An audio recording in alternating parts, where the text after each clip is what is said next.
Kata Nabi SAW, siapa yang masuk surga, keperawakannya akan seperti Adam, 60 siku ke langit, 27,5 meter tinggi kita di surga nanti.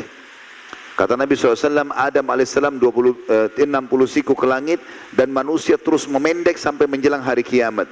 Tapi hari kiamat nanti di kebangkitan kita akan dibangkitkan sama dengan tingginya Adam AS. Dan wajah mereka seperti Yusuf AS. Yang kata Nabi SAW, Yusuf AS telah diberikan sepertiga kegagahan dunia.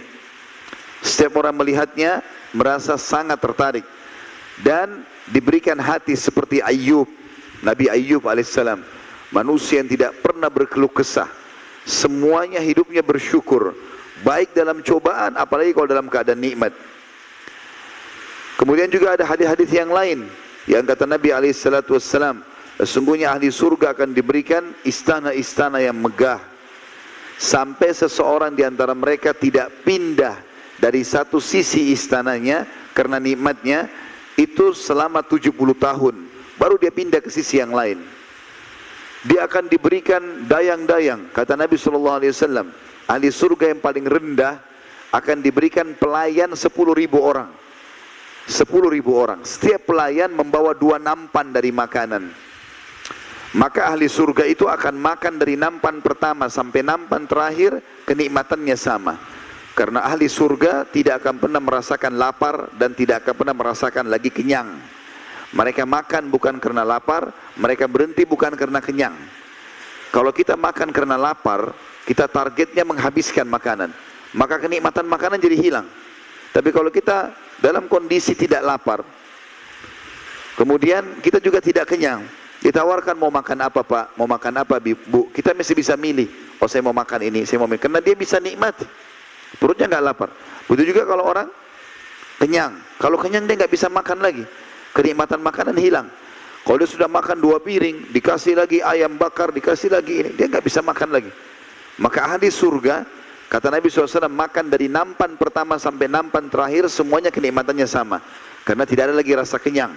Setiap yang sudah tidak dibuka oleh tubuh keluar dalam bentuk keringat, keringat itu pun lebih wangi dari kasturi. Juga disebutkan dalam hadis yang lain, sesungguhnya ahli surga akan mendapatkan istana-istana yang istana tersebut mengalir di bawahnya sungai. Dalam banyak ayat Al-Quran tentang surga dikatakan tajri min tahtihal anhar, mengalir di bawahnya sungai. Tapi jangan dibayangkan seperti sungai kita ini. Karena disebutkan oleh Ibnu Abbas radhiyallahu anhu, sungai-sungai di surga bukan seperti yang kalian bayangkan, tapi air yang mengalir tidak menyentuh tanah dan tidak tertumpah ke sana sini, sehingga dia berada di atas tanah. Dan setiap ahli surga ingin meminum sesuatu atau sedikit darinya, maka dengan sendirinya dia hanya niat ingin minum, akan ada piala atau gelas atau canteng yang akan tersentuh ke air tersebut, lalu datang sendiri kepada dia, kemudian dia minum.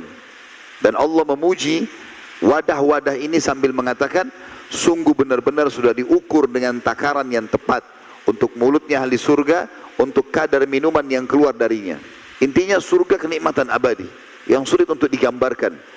Dan salah satu puncak kita bisa mendapatkan surga adalah dengan datangnya Ramadan, dibuka pendaftarannya.